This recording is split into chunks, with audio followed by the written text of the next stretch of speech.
आप देख रहे हैं महाबहस में हूं जब्बार खान। जब सरकार के जरिए बनाए गए नीतियों और कानून का जनता सहमत नहीं दिखाती है, असहमति दर्शाती है, तो फिर सड़कों पर उतर करके भी विरोध प्रदर्शन करती है। और ऐसा हमने आजाद भारत में अक्सर बेशतर देखा है, जिसमें चाहे जेपी मूवमेंट हो या उससे पहले के कई सारे ऐसे मूवमेंट रहे हो, फिर अन्ना आंदोलन का आपने तौर तरीका देखा।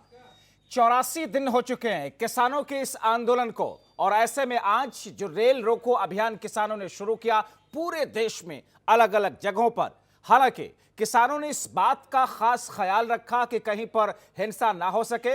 यह अंदाज जो कि आप इस वक्त देख रहे हैं गाजियाबाद, मुजफ्फरनगर, मोदीनगर, देवरिया, मऊ, जयपुर, कानपुर देहात, बांदा, पीलीभीत या फिर बहराइच, ऐसी तस्वीरें देश के अलग अलग हिस्सों में आज देखने को मिली जब किसानों ने सड़कों पर होते हुए अब रेल रोको आंदोलन के इस अभियान को शुरू करते हुए और 4 घंटे तक उन्होंने ट्रेन को रोकने का काम किया। सांकेतिक तौर पर, प्रतीकात्मक तौर पर दरअसल आज किसानों ने रेल को रोका ताकि संदेश एक जा सके सरकार तक कि अब इन तमाम चीजों को लेकर के समाधान की तरफ बढ़ने का वक्त आ चुका है। आपको याद होगा कि 26 जनवरी को ट्रैक्टर परेड और उसके बाद में चक्का जाम और उसके बाद में रेल रोको अभियान।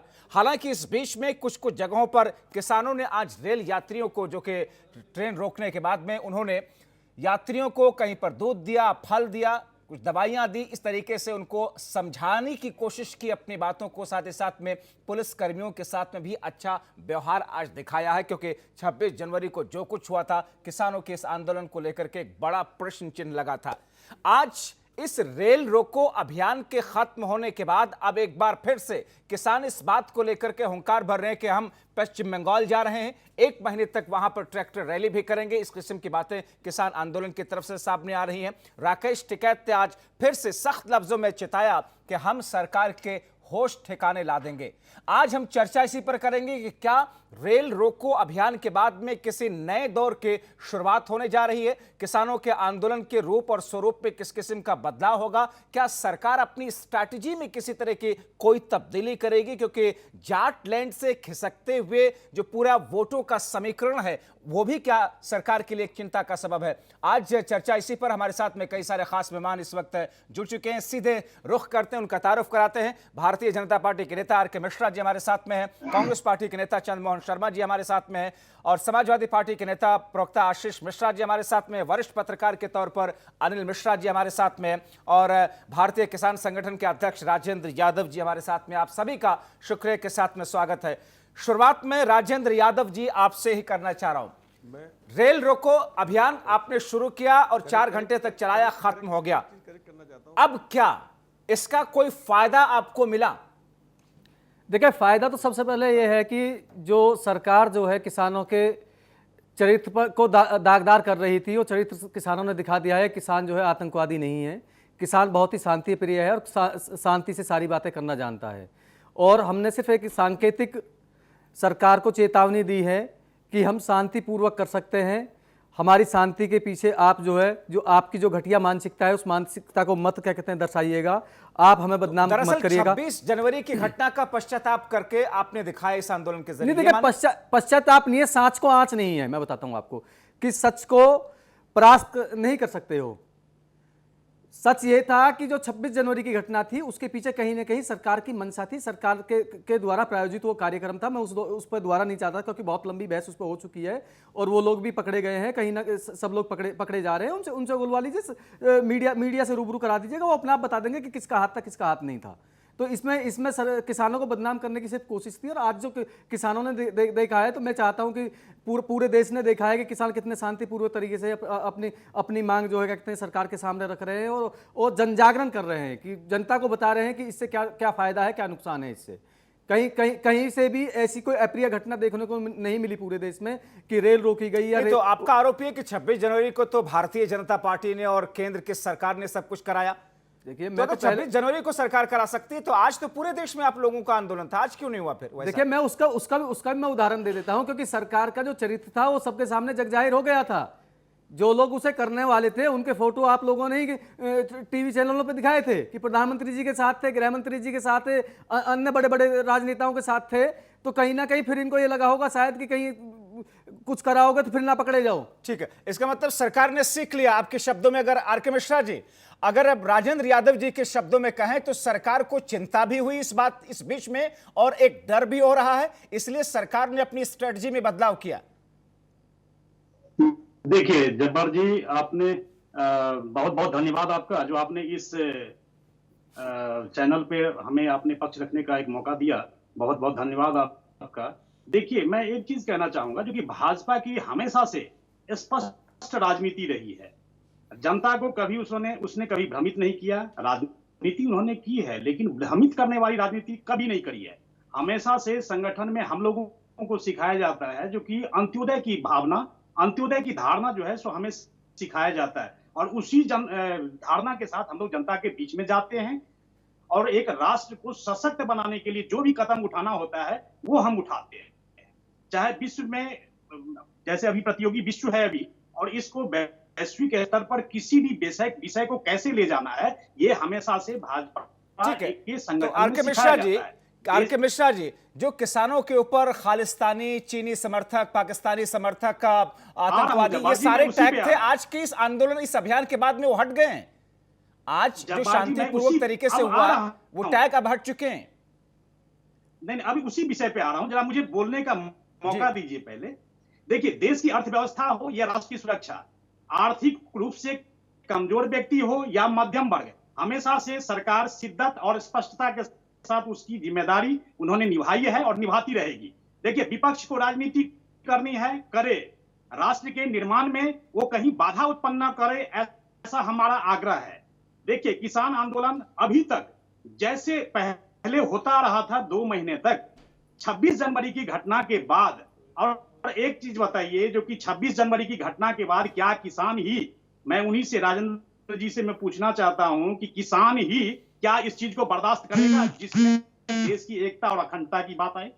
मैं उन्हीं से पूछना चाहता हूं, उन्हीं के शब्द में जानना चाहता हूं। ये मैं आपको बता देता हूं कि किसान इस तरीके की कोई भी अराजक घटना है उसको बर्दाश्त नहीं करेगा। और आपकी जानकारी में मैं दे दूं, किसान संगठनों ने पहले ही कह दिया था कि इस तरह की कोई जो भी घटना होती है उनको आप क्या कहते हैं, देशद्रोह का मुकदमा दायर कीजिएगा उनके ऊपर। कोई भी किसान संगठन उनकी पैरवी नहीं करेगा। बहुत अच्छी बात है, बहुत अच्छी बात है, और ये चैनल के माध्यम से मैं भी कह रहा हूं और राजेंद्र जी भी कह रहे हैं। तो इस तरह के जो अराजकता फैलाने वाले जो भी थे, वो किसान आंदोलन को कहीं ना कहीं बिल्कुल गंदा किया उन्होंने।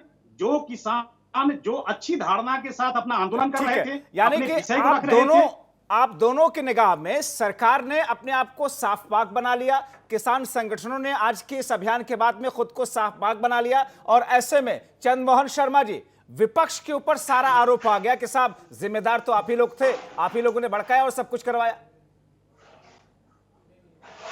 देखिए, अभी स्पष्टता की बात हमारे मित्र भाजपा जी ने करी थी, जब्बार जी। तो स्पष्टता की बात मैं बता दूं कि जो लोग विपक्ष के अंदर बहुत टाइम तक रहे और जो 70 साल की बात को निरंतर दोहराते रहे, और उसी विपक्ष में रहकर उनके पुराने नेता अटल बिहारी वाजपेयी जी किसानों का समर्थन करते और समर्थन करके ये आवाज निकालते हो कि ये विपक्ष का एक दायित्व है किसान की आवाज उठाना, क्योंकि किसान अन्नदाता है। अगर मिश्रा जी कहेंगे तो मैं उनको भी सुना भी दूंगा उनकी लाइव वीडियो के अंदर। और उसके बाद फिर वो विपक्ष की भूमिका को प्रशंसनीय उठाते हैं, तो कहीं ना कहीं सवाल निशान सरकार पे लग जाता है। क्योंकि एक इतने प्रचंड बहुमत के साथ आई हुई सरकार और इतने सूझबूझ वाले हमारे देश के प्राइम मिनिस्टर, उसके बाद हमारे देश का अन्नदाता किसान उनके समझाने और बुझाने से क्यों नहीं समझ पा रहा, पहली बात। दूसरी बात, प्रचंड बहुमत के साथ आए हुए वो सांसद जिन्होंने एक देश गांव अपनी गोद में लिया था, और उसी गांव का अन्नदाता किसान उनके बनाए हुए कानूनों को ना मानते हुए सड़कों पे आ गया। दूसरी बात, और सबसे इंपॉर्टेंट और महत्वपूर्ण बात, जब सदन में आपने तीनों कानून बनाए, उस समय अगर आप इतनी मुशक्कत कर देते और देश के अन्नदाता किसान के संगठनों को बुला लेते और उनसे विचार विमर्श कर लेते और विपक्ष की साथ नाइंसाफी ना करते और उनके द्वारा इन बातों को लेकर के बहुत चर्चाएं हुई चंद्रमोहन शर्मा जी, बहुत चर्चाएं इन बातों को लेकर के हुई। अब इस रेल रोको अभियान के बाद में आगे की तस्वीर क्या देखें, कैसे देखें? देखिए जब्बार भाई, इसकी आगे की सिचुएशन क्या है, आज की एक जो देश के सामने एक द्वंद आया, ये बड़ा खतरनाक द्वंद है जो सरकार को बड़ी सूझबूझ के साथ सुलझाना चाहिए। लेकिन सरकार की हठता और अभिमान में युक्त होते हुए, ठीक है, मैं एक बार सारे मेहमानों की तरफ बोलूं, उसके बाद में इस चर्चा को ओपन करता हूं। ठीक है, आशीष मिश्रा जी, आज आपकी पार्टी तो उत्तर प्रदेश के अंदर विधानसभा के बाहर ट्रैक्टर और गन्ना और बोरियां लेकर के पहुंच गई, विधानसभा के अंदर ही ट्रैक्टर चलाना चाहते थे क्या आप लोग?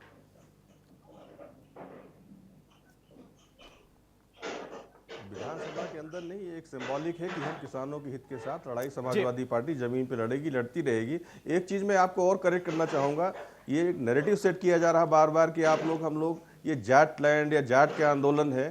ये आंदोलन किसी जाति धर्म से परे किसानों का, विशुद्ध किसानों का आंदोलन है, जिसमें आम किसान सहभागिता कर रहा है। एक चीज आप सुनिश्चित कर लीजिए कि हम जैसे लाखों लाख लोग भारतीय जनता पार्टी छोड़ के समाजवादी पार्टी ज्वाइन किए हैं इसी किसी आंदोलन के चलते, इसी किसान अत्याचार के चलते। तो ये नैरेटिव सेट करना है, ये एक जाटलैंड तक सीमित है। मैं अपने यहाँ महोली का रहने वाला हूँ, सीतापुर पे करीब हजारों किसान को नोटिस भेजी गई हैं कि आप ट्रैक्टर टाली लेके नहीं निकलेंगे। मेरे पास उसके रिकॉर्ड है, आप जूम करके दिखा सकते हैं, उसको कुछ नोटिस हैं, उसमें मुझे भी नोटिस भेजी गई है कि आप किसान आंदोलन में पार्टिसिपेट करने न जाएं। तो इस किसान आंदोलन को कृपा करके मेरा आपसे भी अनुरोध है कि जाट लैंड या जाट आंदोलन करके मत बांधिए, इस आंदोलन को किसी धर्म, किसी जाति, किसी समुदाय से कोई जोड़कर नहीं देख रहा है। जाट आंदोलन इसे कोई नहीं बता रहा है, बल्कि एक तरीके से आपके पक्ष में आ रहा है कि अगर सरकार या बीजेपी अपने जाट समुदाय के वोटर की वजह से इस आंदोलन को सीरियस ले रही है, चिंता कर रही है, तो फिर ये तो आंदोलन के पक्ष में हुआ कि सरकार को ऐसा लग रहा है कि 40 सीटों पर जाट प्रभावित होते हैं। मेरा क्वेश्चन जाट नहीं, इसकी इनकी ये 40 नहीं, पूरे प्रदेश के हालात है। पूरे प्रदेश के किसान संगठित होकर एक साथ आंदोलन के पीछे खड़े हैं, आंदोलन करने नहीं दे रहे हैं, ये निकलने नहीं दे रहे, किसानों को नोटिस भेज रहे हैं। ठीक है अनिल मिश्रा जी, अब तक जो कुछ हुआ, सरकार की तरफ से जो कुछ हुआ, किसान आंदोलन की तरफ से जो कुछ हुआ, 11 दौर की बातचीत हो गई और उसमें प्रस्ताव दिए गए, 18 महीनों का प्रस्ताव दिया गया और फिर किसानों की तरफ से वो बातें की सारी चीजें सामने रही। आज के इस आंदोलन के बाद कोई तस्वीर बदलेगी या इस आंदोलन को क्या सरकार कमजोर करने की अभी भी कोशिश कर रही है कि ट्रैक्टर ट्रॉली लेकर के आपको निकलना नहीं है, जो लोग निकलेंगे उनके खिलाफ में नोटिस जारी की जाएगी? लोकतांत्रिक देश में जाहिर तौर पर विपक्ष तो सवाल उठाएगा।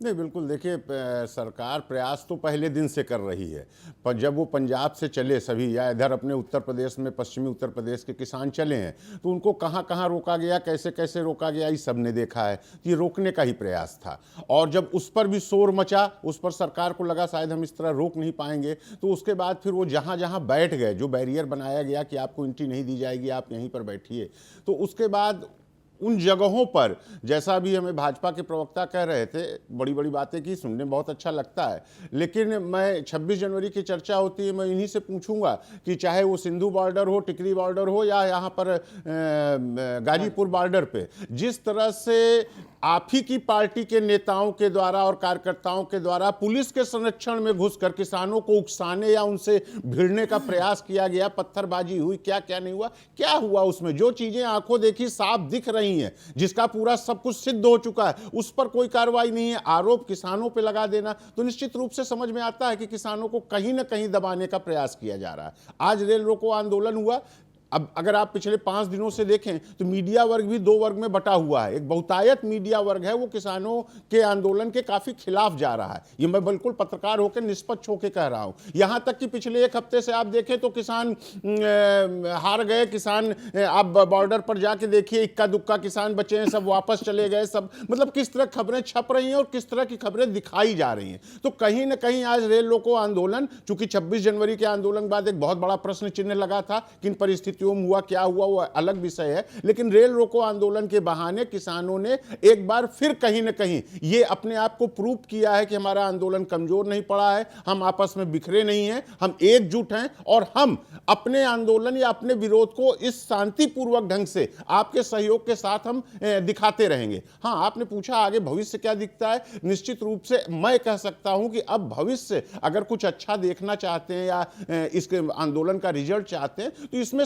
सरकार को पहल करनी पड़ेगी। सरकार जितना निगेटिव रूप में इस आंदोलन को ले रही है। अनिल मिश्रा जी, सरकार तो पहल नहीं कर रही, बल्कि सरकार अपनी स्ट्रेटजी नए सिरे से बना रही है कि हमें हमारे वोटर्स इससे अगर प्रभावित हुए हैं तो उनको मनाने की प्रक्रिया शुरू की जाए। बिल्कुल, देखिए, सरकार दूसरी तरफ दूसरी लाइन पे काम कर रही है, इस लाइन को तो सरकार इग्नोर ही कर रही है। देखिए, सरकार की दो चीजें बहुत साफ समझ में आई। पहले दिन उनको लगा कि शायद ये 2 4 10 दिन 20 दिन का आंदोलन होगा, किसान आए हैं, घर छोड़ के आए हैं, कितने दिन बाहर सड़कों पे बैठेंगे, तो ये अपने आप थक हार के ये वापस जाना शुरू करेंगे। तो किसानों ने वहां पर उनकी इस जो सोच थी उसको कहीं ना कहीं गलत साबित किया। उसके बाद किसान, उनको ये लगा था, जो अभी आप देखें तो 10 दिन पहले और अब भाजपा का रुख या सरकार का रुख बदला है कि ये बड़े किसानों का आंदोलन है, हम तो जो कृषि बिल लाए हैं वो छोटे किसानों के लिए लेके आए, तो उसमें भी विभाजन करने का प्रयास किया गया। लेकिन अब सरकार की जो अपनी रिपोर्ट होती है, उनके जो अपने लोग होते हैं, वो कहीं ना कहीं ये उनको रिपोर्ट दे रहे हैं कि ये गांव-गांव में छोटे छोटे किसानों तक में इसका समर्थन बढ़ता जा रहा है। तो अब सरकार कहीं ना कहीं बेचैन है। अब उसमें जो आपने जाट आंदोलन का नाम लिया,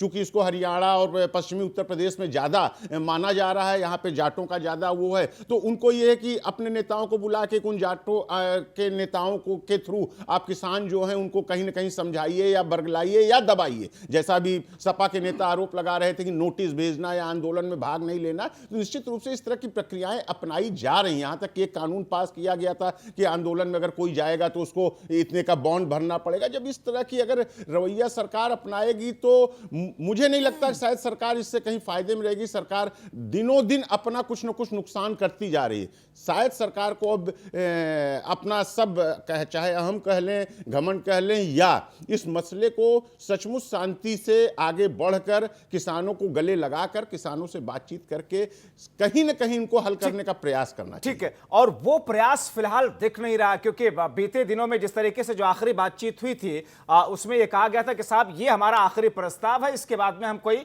बातचीत नहीं करेंगे, अगर आप लोग सहमत हो तो फिर आइए इस पर आगे बढ़ते हैं। लेकिन मैं आपको बता दूं कि अभी परसों कल पंजाब का रिजल्ट आया है नगर निकाय का, तो ऐसा नहीं कि वहां भाजपा इतनी कमजोर थी, लेकिन उस रिजल्ट ने कहीं ना कहीं एक बहुत बड़ा मैसेज सरकार को दिया है। और आगे आने वाले महीने में चूंकि उत्तर प्रदेश में पंचायत चुनाव है और उस चुनाव को लेकर जिस जाट को लेकर या किसान वर्ग को लेकर बातें की जा रही हैं, सरकार को रिपोर्ट मिल रही है कहां से क्या कैसे होगा, तो कहीं ना कहीं सरकार भी अब अंदरूनी तौर पर इस पर चर्चा कर रही है अपने लोगों में, और वो इसमें आगे बढ़ने का प्रयास करेगी, मुझे पूरी उम्मीद है। आर के मिश्रा जी, जैसा कि ये कहा जाता है, कई बार ऐसा हुआ कुछ कुछ मुद्दों को लेकर के, और इसके बाद में आपकी पार्टी ने कहा कि देखो जनता का समर्थन हमें मिला, इस मुद्दे पर भी जनता ने हमें वोट कर ही दिया। पंजाब चुनाव के निकाय चुनाव के नतीजों को इससे जोड़ करके क्यों ना देखें कि किसान आक्रोशित था, देखिए बीजेपी के खिलाफ किसानों में गुस्सा था, और इसलिए एक तरीके से आईना दिखाया पंजाब के किसानों ने, पंजाब के लोगों ने।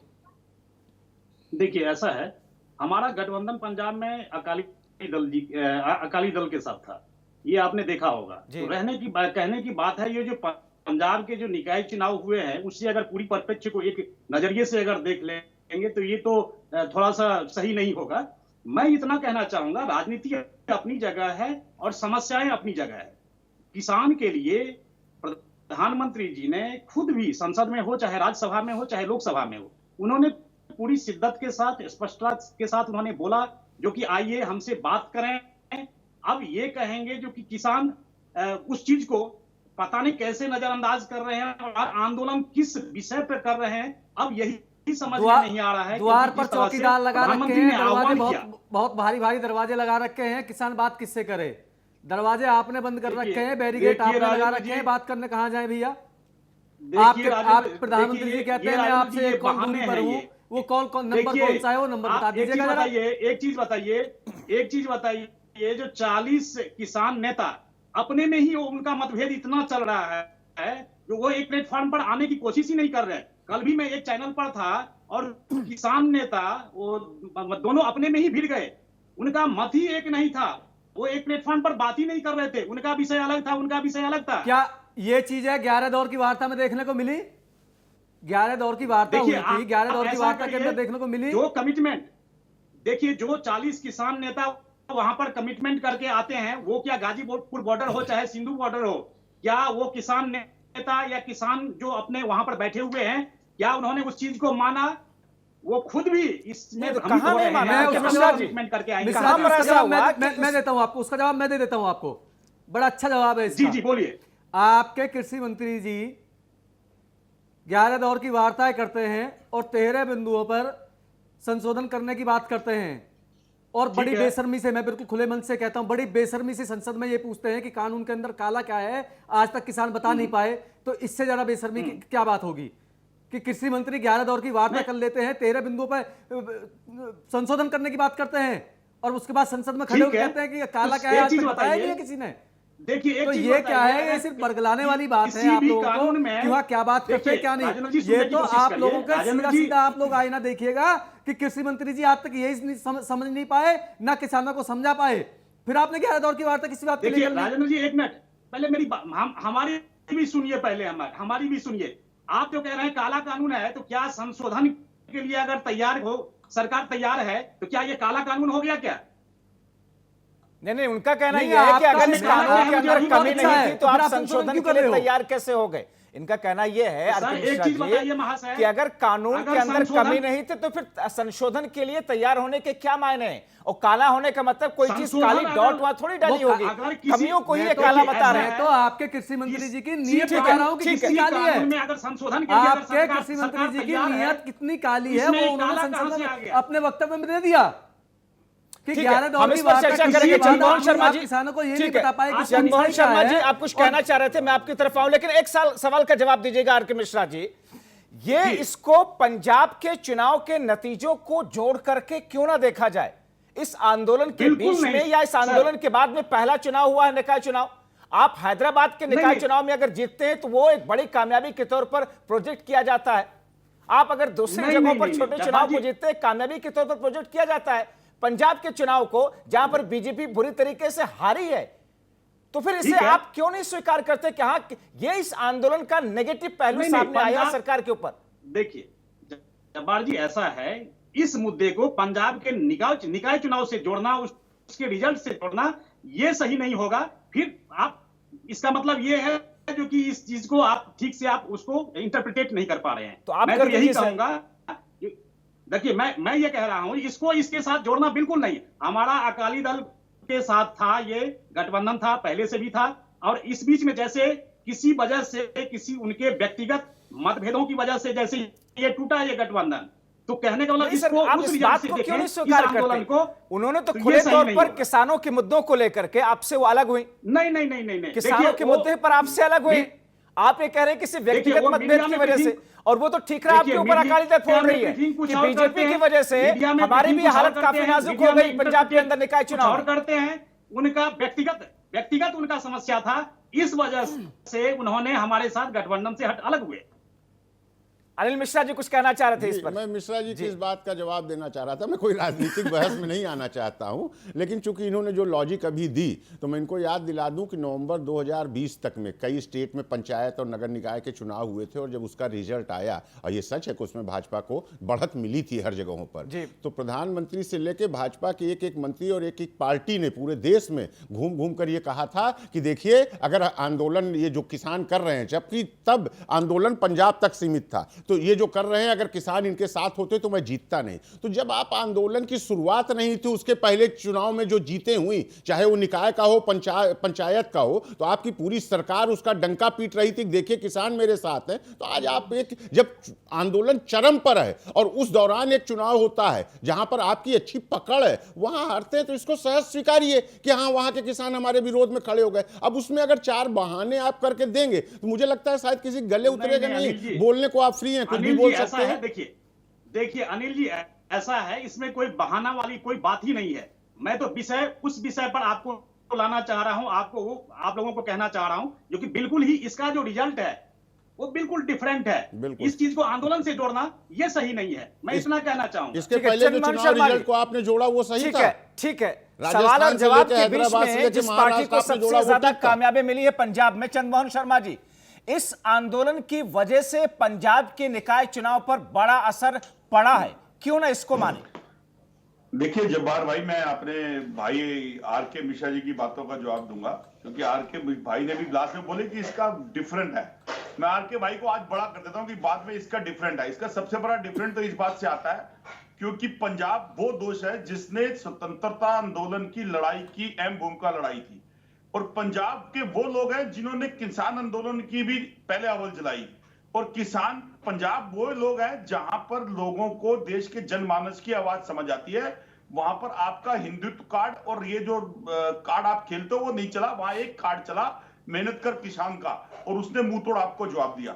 अब आती है आपकी बात की जवाब देने की। देखिए, जिन लोगों ने आपको वोट दिया, आपकी हठता, आपका अहंकार और आपकी जिद आज देश को इस मुहाने पे लाके खड़ा किया हुआ है कि जिन किसानों ने आपको चुना, लेकिन उस वोट को छोड़ के आप नोट के जो अपने मित्र मंडलियों के साथ लग गए और आप किसान की अवहेलना कर रहे हैं।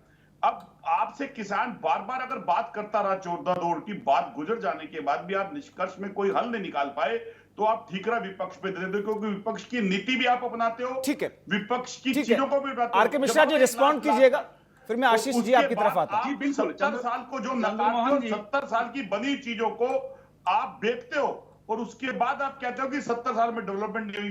तो ये सब चीजें आज ठीक है, देश की आर के जनता मिश्रा समझ जी। रही है। देखिए, जी जी जी जी, चंद्रमोहन जी, मैं एक चीज कहना चाहूंगा, जो कि आप जो ये कह रहे हैं, जो किसानों की अवहेलना हमने की है, लेकिन किसानों को आप इस चीज को समझने की कोशिश करिए। किसानों की अवहेलना न आप ही कर सकते हैं, न मैं कर सकता हूं। जिस देश में जीडीपी का, जो देश की अर्थव्यवस्था है, उसमें जिसका तीसरा स्थान हो, पहला सर्विस सेक्टर, दूसरा इंडस्ट्रीज का और तीसरा एग्रीकल्चर का, 17% योगदान जीडीपी में जिस देश में हो, अर्थव्यवस्था में हो, उसको आप अवहेलना कर देंगे, ये कैसे हो सकता है? अरे सर, इसीलिए तो ये मामला और गंभीर हो जाता है कि इतना महत्वपूर्ण सेक्टर है एग्रीकल्चर सेक्टर। कोरोना काल जैसे स्थिति में जहां पर सब कुछ कोलैप्स हो गया, किसानों ने इकोनॉमी के लिए कितना योगदान दिया, बावजूद इसके आज किसान सड़कों पर है।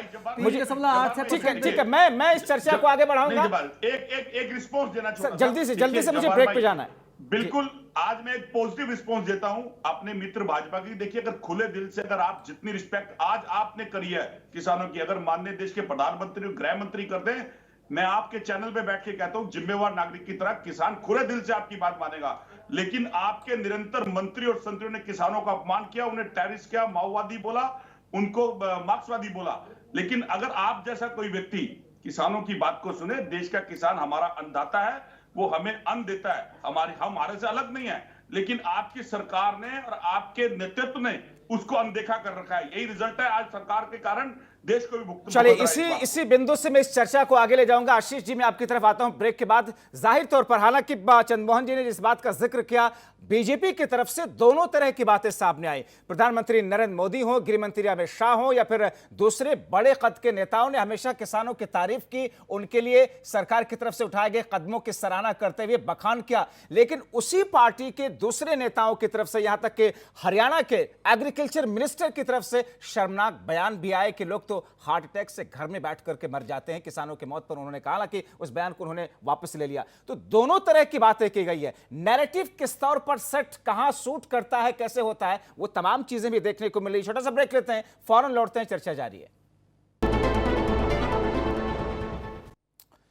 तो इस बीच में जिस तरीके से R9 टीवी की टीमों ने अलग अलग जगहों पर जाकर के देखा, सर्वे किया गांव-गांव के स्तर पर कि धीरे धीरे किसानों का आंदोलन अब दिल्ली और आसपास पंजाब हरियाणा से निकलते हुए गांव-गांव तक भी पहुंचना शुरू हो चुका है। किसानों ने अपनी स्ट्रैटेजी में तब्दीली की है। अब वो वर्चुअल सेट पर भी, यानी कि सोशल मीडिया पर भी आकर के वो अपनी बातों को कह रहे हैं, उनको ट्रेंड भी किया जा रहा है। तो एक स्ट्रैटेजिकली बदलाव के तौर पर किसानों ने एक नया मूव लिया और ऐसे में सरकार अब चिंतित हो रही, जैसा कि पंजाब के निकाय चुनाव का जिक्र यहां पर हो रहा था। सारे खास मेहमान हमारे साथ में बने हुए हैं। हमारे साथ समाजवादी पार्टी के आशीष मिश्रा जी हैं। आशीष जी, मैं ब्रेक से पहले आपकी तरफ नहीं आ सका था, लेकिन अब जो ये स्थिति बन रही है, सत्ता पक्ष ये कह रहा है कि साहब ये तो राजनीतिक तौर पर विपक्षी पार्टियों ने जिस तरीके से किसानों को भ्रमित किया, किसानों को गुमराह किया, और आरएलडी हो या कांग्रेस पार्टी हो, उत्तर प्रदेश में तो दोनों बहुत सक्रिय हैं, अपनी अपनी किसान पंचायतें भी वो कर रहे हैं। समाजवादी पार्टी है कहां पर इस बीच में?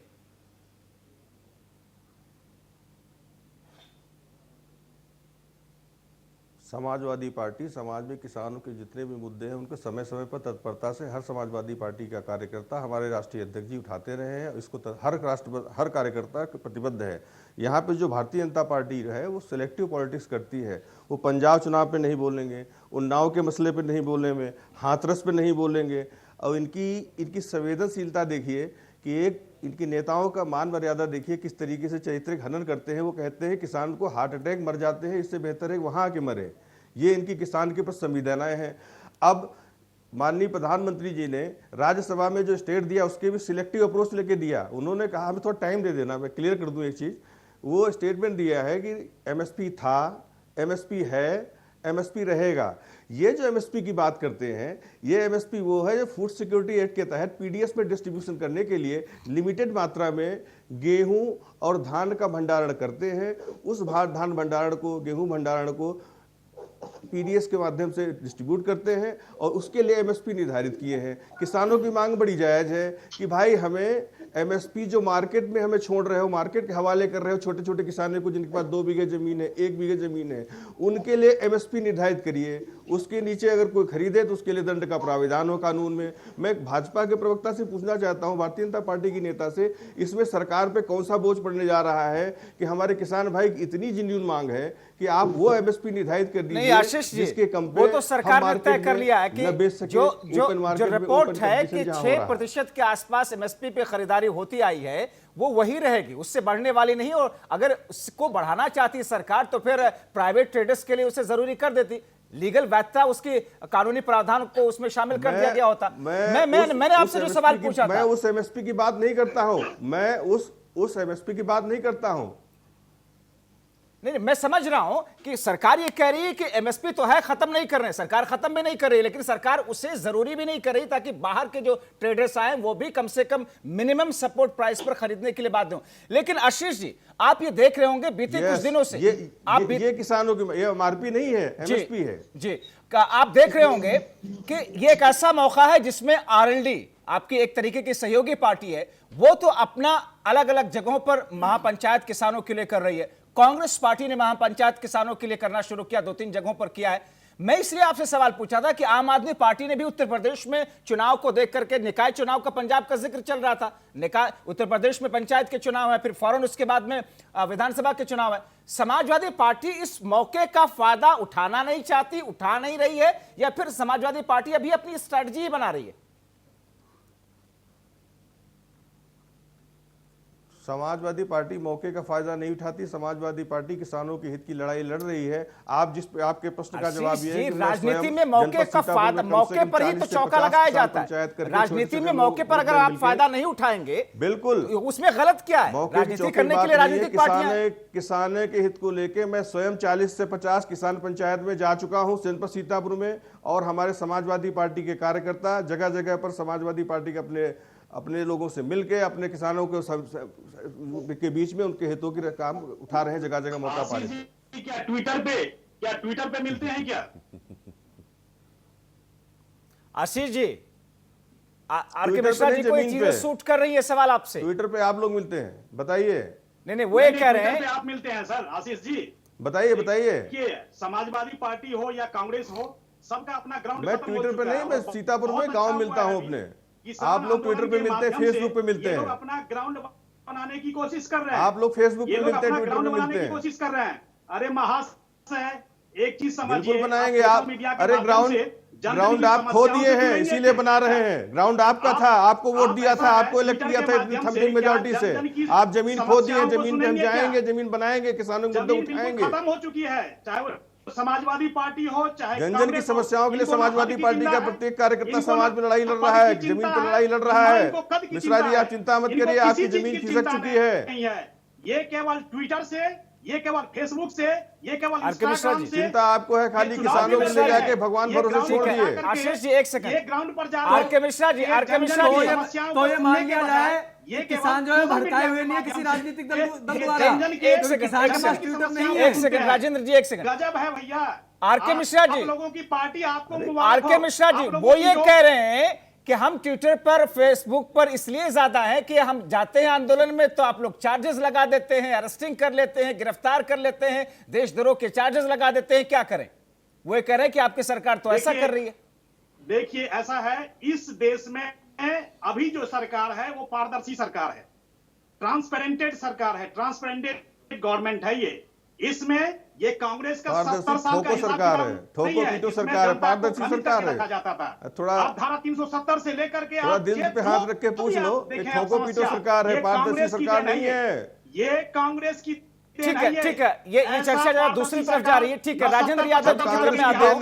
ठीक है, आप दोनों लोगों को मैं रोकना चाहूंगा, मैं दोनों लोगों को रोकना चाहूंगा। राजेंद्र जी, आज आपकी देन खाली राकेश ठोको टिकैत पीटो जी है ने बाबा कहा जी कि की सरकार साहब में। अब हम रुकने वाले नहीं हैं, एक एक कील लेकर के दिल्ली की तरफ जाएंगे, सरकार के होश ठिकाने लगा देंगे, और अब अगर सरकार नहीं मानी, हमें जरूरत पड़ी तो किसान अपनी एक फसल में आग लगा देगा, लेकिन इस कानून को वापस दिलवाएगा, पीछे दिलवाएगा। आप जैसा कि थोड़ी देर पहले ब्रेक में कह रहे थे, बड़ी मेहनत से फसल उगाई जाती है, जमीन का सीरा कैसे चीरता है किसान, किस तरीके से उसमें खून पसीना बहाता है।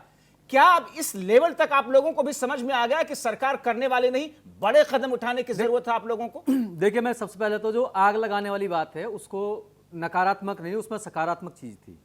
गांव की देसी भाषा में बात कही जाती है कि भाई किसी चीज़ को इंतहा की हद तक ले जाने के लिए हम लोग आग लगाने के लिए कहते हैं। फसल क्या है, फसल में ये नहीं कि माचिस लगाई और आग लगा दी। हमारा कहने का मतलब ये है, जो एक फसल हमारे लिए है वो फसल रख लेते हैं किसान जो है सरकार से लड़ाई लड़ने के लिए, उसको आग लगाने वाली बात कह रहे हैं हम। ये नहीं कि हम उसमें माचिस और तेल लेके लगा देते हैं, वो वाला नहीं है। क्योंकि ये दिखाई दे रहा है कि सरकार की जो मंशा है वो बहुत अच्छी नहीं है, तो कहीं ना कहीं हम अपनी जो तैयारी जो है पूरी जिम्मेदारी के साथ हम लोग तैयार रहें। तो आगे की तैयारी है क्या? जैसे कि अभी 2 दिन पहले ये बात आई कि हम किसानों को ट्रेंड किया जा रहा है किसान नेताओं की तरफ से कि ट्विटर पे कैसे रहना है, फेसबुक पे कैसे रहना है, सोशल मीडिया पर कैसे रिप्लाई करना है, जो आप लोगों के आंदोलन के खिलाफ जो लोग वही बात चलाते हैं। थोड़ी देर पहले वही बात कह रहा था कि भारतीय जनता पार्टी को कम से कम ये तो स्पष्ट कर देना चाहिए कि अभी कहा कि विपक्ष जो है वो ट्विटर पर रहता है, तो इतना तो मान लेना चाहिए कि किसान ट्विटर पर नहीं है, अब आना सीख रहे हैं क्योंकि आप सिखा रहे हो। इतना तो आप एक बात तो आपकी बातों से जाहिर हो गई कि किसान जो है किसी राजनीतिक दल के भड़काए हुए नहीं है। और जहाँ तक बात ट्विटर और फेसबुक की बात है, जब लग रहा है कि किसान की आवाज़ दब रही है तो कहीं ना कहीं अपना रास्ता चुन रहे हैं। और ये कोई ऐसी चीज़ नहीं है, ये तो सबको अधिकार है अपनी आवाज़ उठाने के लिए, वो आवाज उठा रहे हैं हम लोग। ठीक है, वो समाजवादी पार्टी के लिए कह रहे थे, आर.के. मिश्रा जी समाजवादी पार्टी के लिए कह रहे थे, मगर मैं वही कह रहा हूँ क्योंकि विपक्ष है, विपक्ष के लिए कहा जाता है कि यही कहा जाता है, ये बताइए ना, जो है किसानों को बरगला रहा है। ये बताइए ना, कहना चाहता हूँ बंगाल कब जा रहे ट्विटर पर नहीं है। ये बताइए ना, पश्चिम बंगाल कब जा रहे हैं आप लोग? एक महीने के लिए ट्रैक्टर लेकर के पश्चिम बंगाल थोड़ी ना जाएंगे जी, चोरी छुपे थोड़ी ना जाएंगे, हम तो खुल्लम खुल्ला जाएंगे, बता के जाते हैं कि आज हम वहां जा रहे हैं, दूसरे दिन वहां जा रहे हैं। क्या करेंगे वहां पर? बीजेपी के खिलाफ प्रचार करेंगे? मैं वही बात कह रहा हूं, मैं वही बात कह रहा हूं कि हमने इस आंदोलन को किसी भी राजनीतिक दल से नहीं जोड़ा है। ये हम पहले दिन से कहते हुए आए हैं कि किसी भी राजनीतिक दल को नुकसान पहुंचाना या किसी भी राजनीतिक दल को फायदा पहुंचाना ये किसान आंदोलन का हिस्सा नहीं है। किसान अपने दर्द बयां करने जा रहा है, जन जागरण रैली निकाल रहे हैं हम लोग कि जिससे आम किसान। पश्चिम बंगाल में किसके खिलाफ प्रचार करेंगे? क्योंकि ममता सरकार ने भी तो किसान सम्मान निधि वहां पर लागू नहीं किया, दिया नहीं किसानों को, जो केंद्र की तरफ से दी जाती है। देखिए, मैं वही कह रहा हूं कि अगर देखा जाए तो ये राजनीतिक पार्टियों का परस्पर विवाद है, हम इससे अलग हट के जा रहे हैं। हम लोग सिर्फ बताने जा रहे हैं कि इस कानून से क्या कितने नुकसान है। आप सीधे अपने आंदोलन को लेकर जो सियासी जमीन वहां बनाई है उसको खींचने जा रहे हैं। नहीं, मेरी बात सुनिए, हम किसी की जमीन ना तो बनाने जा रहे हैं ना हम किसी की जमीन खींचने जा रहे हैं। हमारा किसी की जमीन से नहीं है। किसान अपने अधिकार की बात कर रहा है, अब अपने अधिकार के लिए पूरे देश में जा रहा है, क्योंकि ये जो कानून है ये पूरे देश के लिए बनाया हुआ है, तो हमारा भी फर्ज बनता है कि पूरे देश के किसानों को जागरूक किया जाए। तो डर नहीं रही थी ना, कुछ चिंतित अब हुई है, तो आपकी मंशा भी यह है कि आगे और ज्यादा सरकार के सामने चिंता की लकीरें उनके माथे पर लाई जाए, उसके लिए कुछ बड़ा करना होगा आप लोगों को। देखिए जैसा कि इस किस्म की बातें आप लोगों की तरफ से आ रही कि कुछ बड़ा करेंगे, ये बड़ा क्या होता है, इसके मायने क्या है? मैं थोड़ा पीछे जाना चाहता हूं, क्योंकि कहानी क्या है कि किसान आंदोलन पर लगातार जो है उंगलियां उठ रही हैं कि किसान आंदोलन जो है विपक्ष क्या कहते हैं पीछे से सहारा दे रहा है। तो आपकी जानकारी में मैं देना चाहता हूं, जब इस आंदोलन की शुरुआत हुई थी उस समय राहुल गांधी जी ने ट्रैक्टर यात्रा निकाली थी पंजाब के अंदर, और वो मुझे क्या कहते हैं बताने में कोई गुरेज नहीं है, वो एक फ्लॉप थी बिल्कुल, बहुत ही क्या कहते हैं यात्रा वो सफल नहीं थी। सभी चैनलों ने उसको दिखाया था कि राहुल गांधी की जो ट्रैक्टर यात्रा है वो असफल रही। ठीक है, और कहीं ना कहीं क्योंकि किसान उस समय पूरा जागरूक नहीं था, अब किसान जागरूक हो गया, जागरूक हो चुका है किसान, बदल दिया है। तो उसमें हमारे मिश्रा जी आपकी तरफ आता हूं सारी चीजों पर विश्लेषण के लिए। लेकिन चंद्रमोहन शर्मा जी, पॉलिटिकल पार्टियों के ऊपर, विपक्षी पार्टियों के ऊपर आरोप लग रहा है कि साहब ये लोग भ्रमित कर रहे हैं। अभी राजेंद्र जी ने कहा कि राहुल गांधी ने ट्रैक्टर यात्रा या रैली निकाली, वो सक्सेसफुल नहीं थी क्योंकि वो एक राजनीतिक तौर पर थी, इसलिए किसानों ने साथ नहीं दिया। अब किसान, असली किसान मैदान में। देखिए जब्बार भाई, एक बहुत सूझबूझ की बात है जो सरकार अनदेखी कर रही है। सरदार पटेल ने कहा था जो किसान मूसलाधार और बंजर जमीन के अंदर खेती करता है, जो गीली मिट्टी में खेती करता है और मरखने बैल को काबू करके फसल उपजा देता है, और वो किसान किसी से डरता नहीं है, सरकार उसे झुकाना चाहती है। और पिछली बार से लगातार वार्तालाप करते करते कहीं ना कहीं सरकार की मंशा इस आंदोलन को फ्लॉप करने की है। और देखिए ये आंदोलन किसानों का आंदोलन है, ये किसी भी तरह से किसी राजनीतिक पार्टी का आंदोलन नहीं है। ये मैं बिल्कुल स्पष्टता से बात बोलता हूं। चंद्रमोहन शर्मा जी, सरकारें तो हर आंदोलन को दबाती ही है, सरकारें तो आंदोलन को दबाती हैं, उनके लिए फायदे का सौदा थोड़ी होता है। आपकी सरकार में योग गुरु रामदेव के आंदोलन को किस तौर पर कुचल दिया गया था? रात में 12 बजे लाठीचार्ज कर दिया गया था, भगा दिया गया था। तो बीजेपी कैसे चलने देगी इस आंदोलन? इन्होंने किसानों के ऊपर में गोली चलाई। वही जवाब देना चाह रहा हूं। देखिए बिल्कुल ठीक कह रहे हैं आप, जो बात कहते हैं मैं आपकी बात की सहमति दिखाता हूं, बिल्कुल सहमत हूं। लेकिन उस आंदोलन के पीछे कौन था? भाजपा। तो हम आज मुखर होकर बात बोलते हैं कि इस आंदोलन के अंदर किसानों के साथ है, किसान अन्नदाता के साथ है, खुले दिल के साथ है, क्योंकि हमारे माननीय अध्यक्ष सोनिया गांधी, राहुल गांधी जी के नेतृत्व में पूरी कांग्रेस जन उस आंदोलन के साथ है। लेकिन अगर कहीं सरकार ये सोचे कि ये आंदोलन किसी पार्टी का है, तो वो अभी भी अनदेखी कर रही है उस किसान की। ये किसानों की आवाज है उन बिलों के अगेंस्ट में। ठीक है, मैं एक कमेंट आर के मिश्रा जी आपसे ले रहा हूं। मिश्रा जी आपकी तरफ आ रहा हूं। आर के मिश्रा जी, आप जोड़ना चाह रहे हैं, इसमें कुछ कहना चाह रहे हैं, मगर ये सवाल भी है कि उन्होंने योग गुरु रामदेव के ऊपर, उनके समर्थकों पर लाठियां चलवा दी थी। आपने तो उनके सामने, किसानों के सामने किले गड़वा दी, दीवारें खड़ी करा दी, खाइया खुदवा दी, बैरिकेडिंग लगा दिए, तार घिरवा दिए। वहां पर 2018 में लाठीचार्ज भी करवाई थी इसी गाजीपुर आंदोलन पर। आर के मिश्रा जी, बिल्कुल मैं जवाब दे रहा हूं, मैं बिल्कुल जवाब दे रहा हूं। सबसे पहले तो मैं ये कहना चाह रहा हूं, जो कि हमने कह रहे हैं, जो कि हमने कीलें करवा दी, तो वो उन अराजक तत्वों के लिए कीलें गाड़ी गई थी जो 26 जनवरी जैसे घटनाओं को अंजाम दिया था। मिश्रा जी, वो अराजक किसानों के लिए नहीं, किसानों को कह रहे थे। आप इस चीज को समझने की कोशिश उन्हीं को आतंकवादी माओवादी कह रहे थे कि किसान नहीं है, कहीं और से आ गए हैं, ये किसान तभी तो आपने अभी तक लगाए रखते हैं ना। जब आपको उनको वार्ता के लिए बुलाना होता है तो किसान हो जाते हैं, जब आपको उनको तिरस्कृत करना होता है तो माओवादी और आतंकवादी हो जाते हैं। इन्होंने किसान के ऊपर में गोली चलवाई थी और 27 किसानों की मौत हो गई थी। ये कांग्रेस की सरकार नहीं है, ये देश के संसद में बैठे हुए हमारे प्रधानमंत्री हैं। ठीक है, लेकिन किसानों के ऊपर लाठियां, गोलियां किसी एक पार्टी विशेष की सरकार के खाते में नहीं है। मध्य प्रदेश में भी हमने देखा, शिवराज सिंह चौहान की सरकार में भी हमने चीजें देखी हैं। अनिल मिश्रा जी, मैं आपकी तरफ आता हूं, बहुत देर से नहीं आ सका हूं। ये जो पूरी स्थिति है, अब इस स्थिति में आंदोलन कहां जा रहा है? सरकार चिंतित तो हुई है, ऐसा लग रहा है, क्योंकि बैठकें और फिर तमाम जगहों पर डोर टू डोर कैंपेन की कवायद, पंजाब चुनाव, निकाय का चुनाव का नतीजा, पश्चिम बंगाल की चिंता, किसानों का पश्चिम बंगाल जाना, क्या सीन दिख रहा है? देखिए, इसके दो पहलू हैं। अगर एक आप राजनीतिक पहलू के नज़रिए से देखना चाहें, चश्मा आपको अलग अलग लगाना पड़ेगा। तो अगर राजनीतिक में पहले बता दूं कि राजनीतिक चश्मे से अगर आप इस पूरे आंदोलन को या माहौल को, आंदोलन न कहिए, माहौल को देखने का अगर प्रयास करें तो देखिए, कहते हैं ना, फसल पकी हुई है, फसल एकदम पकी खड़ी हुई है, और जिसमें जितनी राजनीतिक पार्टियां हैं सब उस फसल को काटने का प्रयास कर रही हैं, जिसमें सपा भी है, बसपा भी है, कांग्रेस भी है, भाजपा को छोड़कर जितनी पार्टियां हैं वो इस फसल, पकी हुई फसल को काटने का प्रयास कर रही हैं। भाजपा भी अपने प्रयास में अभी तक थी कि हम किसी तरह इस फसल को अपने कब्जे में कर लेंगे, लेकिन चूंकि भाजपा के हाथ से ये फसल निकल गई है, भाजपा के अपने स्वविरोध के कारण ये फसल उससे दूर हो गई है, तो एक तरफ राजनीतिक पार्टियां, जो बाकी राजनीतिक पार्टियां, वो इस फसल को काटने का प्रयास कर रहे हैं। ये मैंने ऐसा क्यों कहा कि दूसरा जो इसका चश्मा है वो किसानों के आंदोलन का है। किसान आंदोलन करते हुए आज 85 दिन हो गए, 86वां दिन है। आंदोलन की भी एक लिमिट होती है। किसान बेचारे गांव घर द्वार छोड़कर, औरतें बूढ़े बच्चे जिस ढंग से बैठे हैं, और जिस तरह की प्रॉब्लम्स, जिस तरह का विरोध उनके सामने क्रिएट किया गया,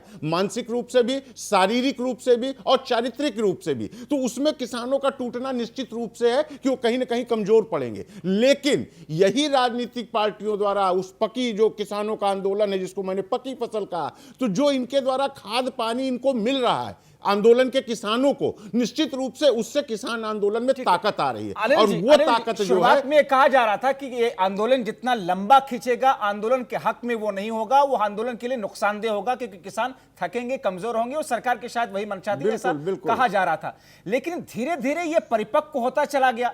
ये जो इन जगहों से गांव गांव में ये पहुंच गया है आंदोलन, तो उसका क्या इसका बड़ा विस्तार से एक बड़ा विकराल रूप आगे दिखेगा? जी बिल्कुल बिल्कुल। देखिए, मैं वही बताने का प्रयास कर रहा था। पहले सरकार की जो मुझे लगता है, जैसा हम लोगों ने देखा समझा जाना, कि सरकार को लगा शायद ये आंदोलन उतना मजबूती से खड़ा नहीं हो पाएगा और बहुत जल्दी ये बिखर जाएगा। लेकिन ज्यों ज्यों दिन कटते गए, ज्यों ज्यों घटनाएं घटती गई, उसमें बहुत सी अच्छी हुई, बहुत सी बुरी हुई, तो उन घटनाओं के बाद ये आंदोलन दिनों दिन पक्का होता चला गया। और उसमें मैं फिर वही कहूंगा कि चूंकि आंदोलन को जो एक ताकत मिली है वो राजनीतिक पार्टियों के द्वारा मिली है। अब ये कहना कि राजनीतिक पार्टी किसान आंदोलन में क्यों आ रहे हैं, तो मैं इस बात से सहमत नहीं हूं। किसान भी भारतीय हैं, नागरिक हैं, वोट देते हैं, उनकी भी समस्या और इस राजनीतिक पार्टियों की समस्या है। अगर किसान कहते हैं आंदोलन मेरा है और अगर उनको पीछे से कोई सपोर्ट देता है तो मैं इसमें कोई गलत नहीं समझता हूं। किसान अपना मंच नहीं साझा कर रहे हैं, किसान अपने साथ किसी नेता को नहीं खड़ा कर रहे हैं। आपको लगता है कि इस आंदोलन का असर और बड़ा होता अगर विपक्ष आज के वक्त में मजबूत होता?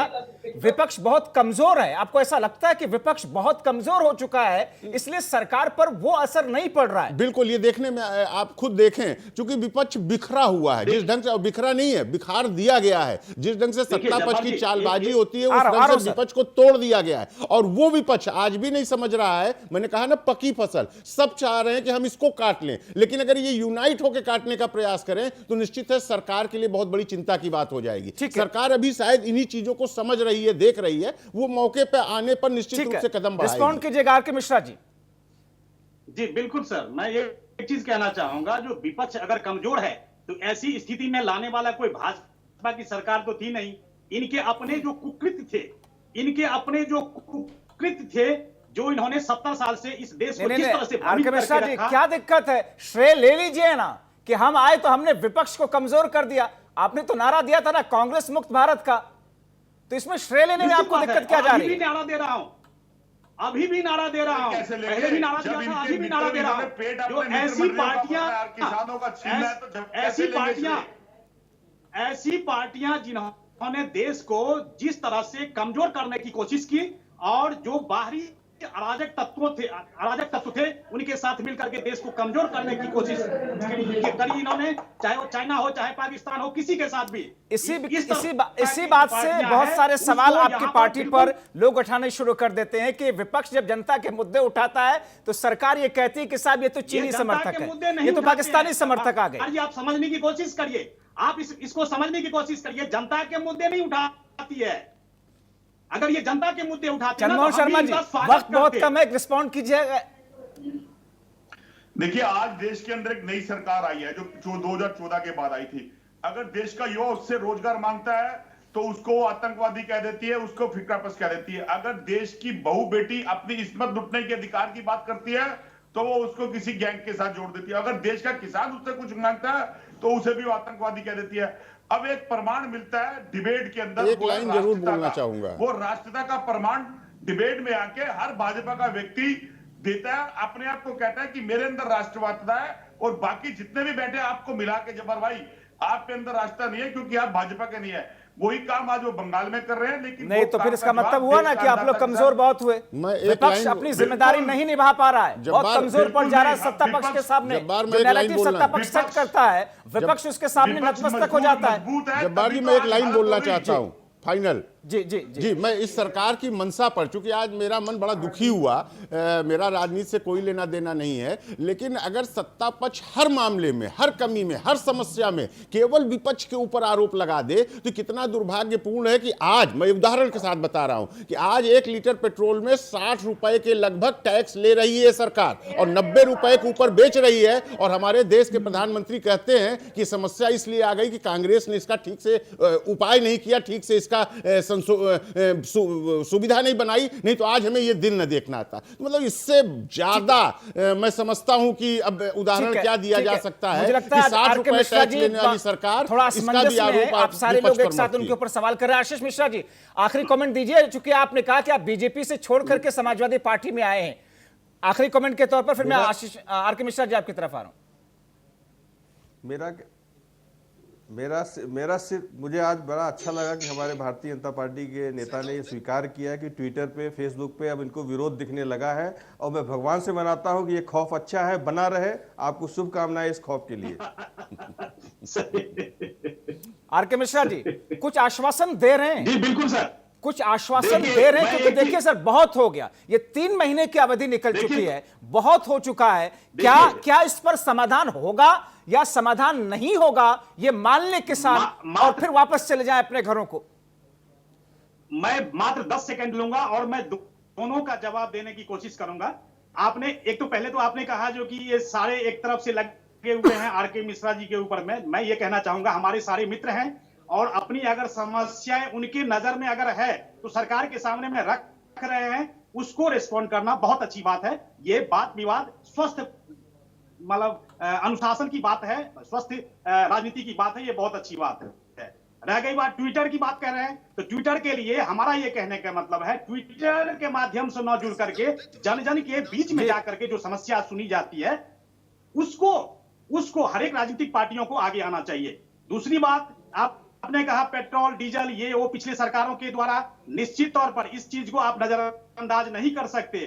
जो पिछले सरकारों ने जिस तरह से इस देश को बेड़ा गर्क करने की कोशिश करी, जन जन को भ्रमित करने की कोशिश करी, वो चीज नहीं होना चाहिए। आज उसी का प्रतिफल ये है जो 6 साल में जो आपको ये नजर आ रहा है, ये महंगाई आर.के. है, मिश्रा चाहे कोई भी जी चीज, आखिरी लाइन में कुछ तो दे दीजिए आश्वासन देश की जनता को, प्रदेश की जनता को। बहुत सारे लोग इस वक्त इस चर्चा को देख रहे हैं। जी बिल्कुल सही बात है। और दूसरी बात लास्ट में मैं आऊंगा, मैं राजेंद्र जी को कहना चाहूंगा जो कि सरकार तो छोड़िए, मैं कह रहा हूं प्रधानमंत्री जी ने पूरी तरह से आपको आश्वस्त किया है जो आइए, मगर बावजूद इसके कुछ हो नहीं रहा है। इसी के साथ मुझे इस चर्चा पर यहीं पर विराम लगाना पड़ रहा, वक्त की तंगी है। माफी के साथ में राजेंद्र जी आखिरी कमेंट के लिए आने सका, और आपकी तरफ भी अनिल मिश्रा जी बहुत शुक्रिया आप सभी मेहमानों का, आप लोगों ने वक्त निकाला।